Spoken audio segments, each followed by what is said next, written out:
Em poucos meses, 10.000 lares, 90 alojamentos e mais de 5.000 trailers foram construídos para acomodar milhares de trabalhadores. Os primeiros a chegar mudaram-se em 27 de julho de 1943.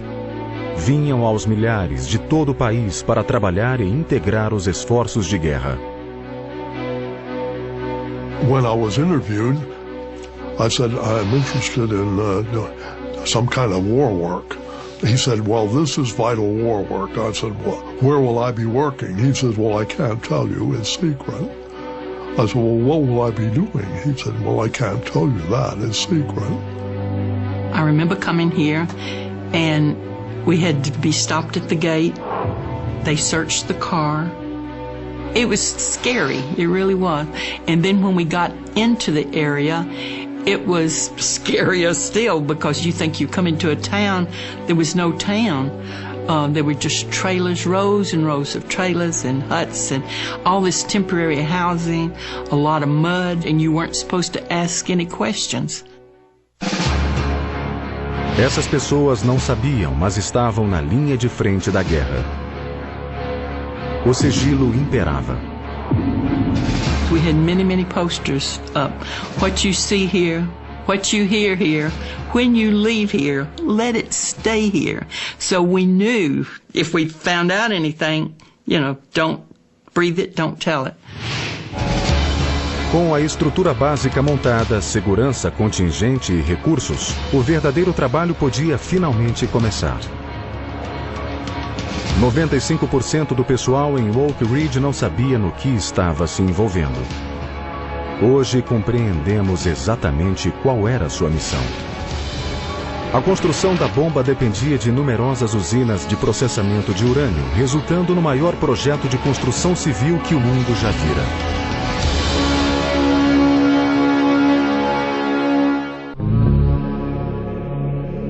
Para o projeto Manhattan, o exército americano construiu uma base secreta em Oak Ridge, Tennessee, durante a Segunda Guerra Mundial. Havia uma cidade secreta com 75.000 trabalhadores e uma usina de processamento chamada Y-12. Era o início da corrida pelo preparo de urânio suficiente para a primeira bomba atômica do mundo. Eram necessários 45 quilos de urânio. Tal produção exigia um processo inédito, extremamente complexo. Implantou-se a seguir o programa de engenharia mais caro e trabalhoso da história.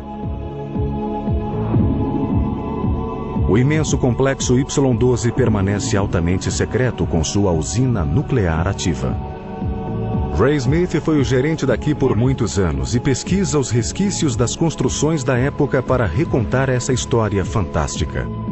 Em 1943, o general Groves, diretor do projeto Manhattan, mandou erguer de imediato 9 construções industriais imensas.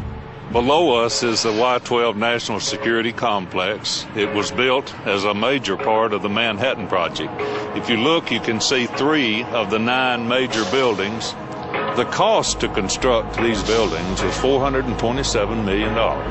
They were made out of concrete and steel, and the materials were all brought in here, truckloads and trainloads of materials to build this huge facility. Cada um dos 9 prédios tinha, em média, 900 metros de largura por 1.500 de comprimento. As construções perduram e são a prova da magnitude deste complexo. At the beginning, when they were planning these industrial buildings, the 9 of them, they didn't really know what the equipment would look like that needed to be in there. But they knew that it needed to be large buildings and that the equipment would likely be heavy.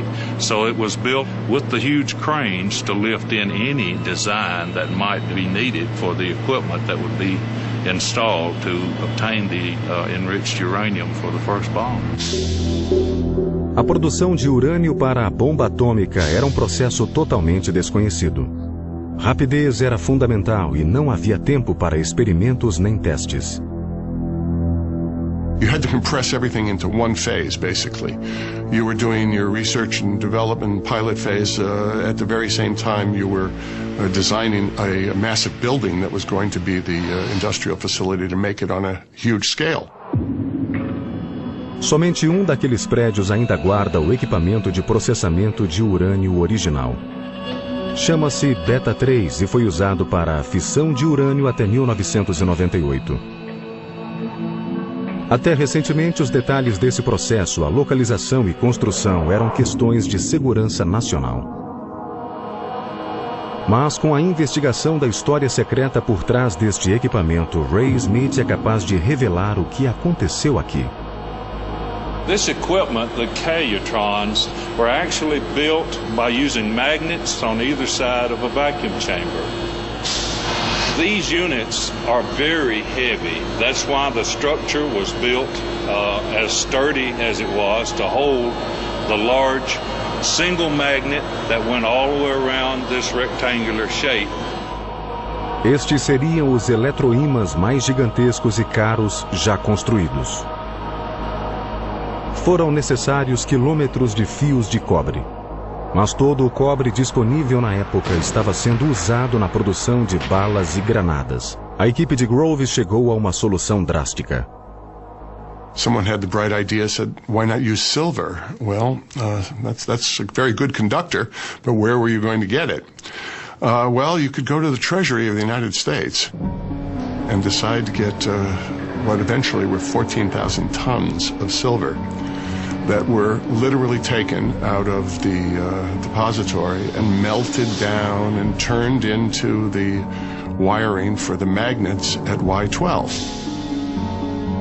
Depois que Groves conseguiu a prata do tesouro público, os calutrons puderam ser construídos. Vejamos como funcionava. O urânio era aquecido para abastecer o gigantesco e poderoso campo magnético. Essa força seria suficiente para separar pequenas quantidades de urânio-235 da matéria-prima original. 38 magnetos formavam um grupo de calutrons e havia 36 calutrons neste prédio, totalizando 1.152 calutrons no local.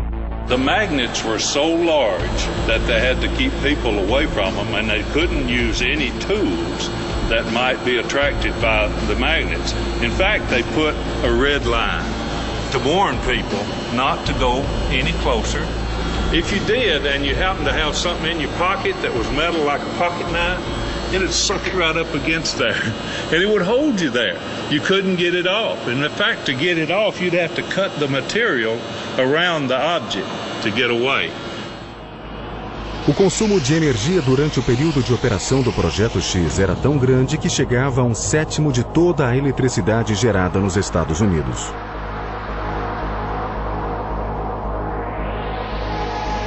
(1.152 máquinas funcionavam 24 horas por dia, 7 dias por semana, o ano inteiro. Essas máquinas não eram operadas por cientistas, mas por colegiais, as garotas Calutron. Elas tinham somente uma vaga ideia do que realmente acontecia. We knew we were doing something towards the war effort, but it was a surprise. And we were glad that we could contribute to that. You had dials that you had to get, maybe this dial lower and this dial higher. The units that they were monitoring, they actually sat in front and would turn these knobs as needed. They were actually rheostats that would change the current going to the magnets and the calutrons. But they didn't know that. All they knew was this meter needs to stay on a certain number, and I adjust this one or I adjust this one to make it move one way or the other. They had no idea.